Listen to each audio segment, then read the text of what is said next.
అయితే సీఎం రేవంత్ రెడ్డి కుర్చీ మీద కేటీఆర్ చేసిన సంచలన వ్యాఖ్యలకి సంబంధించి ఖమ్మం నల్గొండ నేతలు ఇద్దరు కూడా ఢిల్లీలో కత్తులు నూరుతున్నారు. సీఎం కుర్చీ మీద అంటూ కేటీఆర్ అయితే సంచలన వ్యాఖ్యలు చేశారు.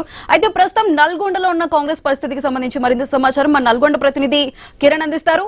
కిరణ్, చెప్పండి, మనం చూసుకుంటే నిజంగా నల్గొండలో సీఎం రేవంత్ మీద ఏమైనా అసంతృప్తి ఏమైనా వ్యక్తం అవుతుందా? అసలు కేటీఆర్ ఇంత ఘంటాపథంగా చెప్పడానికి వెనుక కారణం ఏమై ఉండొచ్చు? అసలు అక్కడ ఉన్న నల్గొండలో ఉన్న ముఖ్య నేతల అభిప్రాయం ఏ విధంగా ఉంది? సుధా, ప్రస్తుతం అయితే ముఖ్యమంత్రి రేవంత్ రెడ్డికి చెక్ పెట్టేటువంటి ప్రయత్నాలు జరుగుతున్నాయా?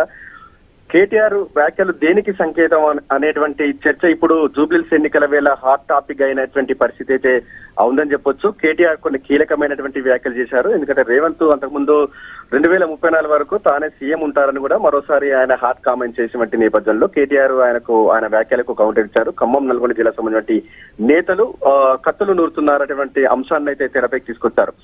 ప్రధానంగా ఉమ్మడి నల్గొండ జిల్లాకు సంబంధించి కాంగ్రెస్ పార్టీ సీనియర్లు కోమటిరెడ్డి వెంకరెడ్డి, ఉత్తమ్ కుమార్ రెడ్డి వీరిద్దరు కూడా అప్పట్లో సీఎం రేసులోకి వచ్చారు.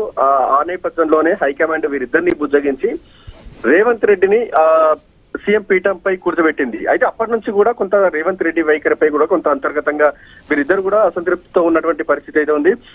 ఆ మధ్య రాహుల్ గాంధీ కావచ్చు, అంటే కాంగ్రెస్ పార్టీ సంబంధించిన అగ్రనేతలంతా కూడా ఉత్తమ్ కుమార్ రెడ్డి తో వస్తేనే అపాయింట్మెంట్ రేవంత్ రెడ్డికి దక్కుతుందనేటువంటి ఒక చర్చ కూడా జరిగినటువంటి నేపథ్యంలో తాజాగా కేటీఆర్ చేస్తున్నటువంటి వ్యాఖ్యలు కొంత ఆసక్తికరంగా మారుతున్నటువంటి పరిస్థితి అయితే ఉంది. సీఎం మార్పు ఉంటుందనేటువంటి ఒక చర్చ అయితే తెరలేపినటువంటి నేపథ్యంలో తాజాగా జూబ్లీహిల్స్ ఎన్నికల వేళ కేటీఆర్ వ్యాఖ్యలు చాలా సంచలనంగా మారినటువంటి పరిస్థితి అయితే ఉందని చెప్పొచ్చు. ఇటు సీఎం పీఠంపై మంత్రి ఉత్తమ్ కుమార్ రెడ్డి కన్నేసినట్టు కూడా తెలుస్తా ఉంది. ఆ నేపథ్యంలోనే మరో సీనియర్ నేత కోమటిరెడ్డి వెంకరెడ్డి కూడా అవకాశం కోసం ఎదురు చూస్తున్నట్టు కూడా మనకైతే సమాచారం అంతా ఉంది. అయితే గతంలో కూడా కోమటిరెడ్డి రాజగోపాల్ రెడ్డి ముఖ్యమంత్రి రేవంత్ రెడ్డి వ్యాఖ్యలను అయితే తప్పుపట్టారు.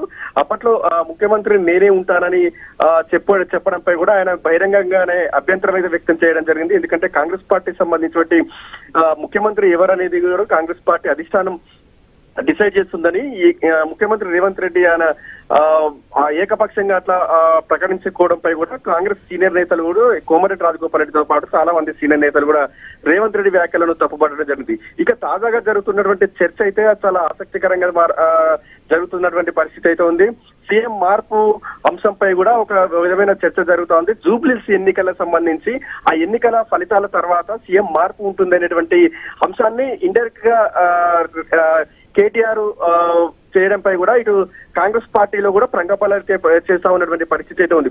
ఒకవేళ జూబ్లీహిల్స్ ఎన్నికలకు సంబంధించి గెలిపోవటంపై కూడా రేవంత్ రెడ్డి రాజకీయ భవిష్యత్తు ఆధారపడి ఉంటుందనేటువంటి ఒక చర్చ కూడా జరుగుతా ఉన్నటువంటి పరిస్థితి అయితే ఉంది. ఒకవేళ ఎన్నికల్లో గెలిచినప్పటికీ కూడా భారీ మెజార్టీతో గెలవాల్సి ఉన్నటువంటి సవాల్గా మారింది ఇప్పుడు రేవంత్ రెడ్డికి అని చెప్పొచ్చు. ఒకవేళ ఓటమి చెందితే మాత్రం ఇటు రేవంత్ రెడ్డి భవిష్యత్తుపై కూడా కొంత ఆందోళన ఉండేటువంటి అవకాశాలు అయితే ఉన్నాయని కూడా ఆయన వర్గీయులు అయితే చెప్తా ఉన్నటువంటి పరిస్థితి అయితే ఉంది. మొత్తానికైతే జూబ్లీహిల్స్ ఎన్నికల వేళ ఒక ఆసక్తికరమైనటువంటి చర్చ అయితే హాట్ టాపిక్ గా మారిందని చెప్పొచ్చు. Sudha. Right Kiran, thank you.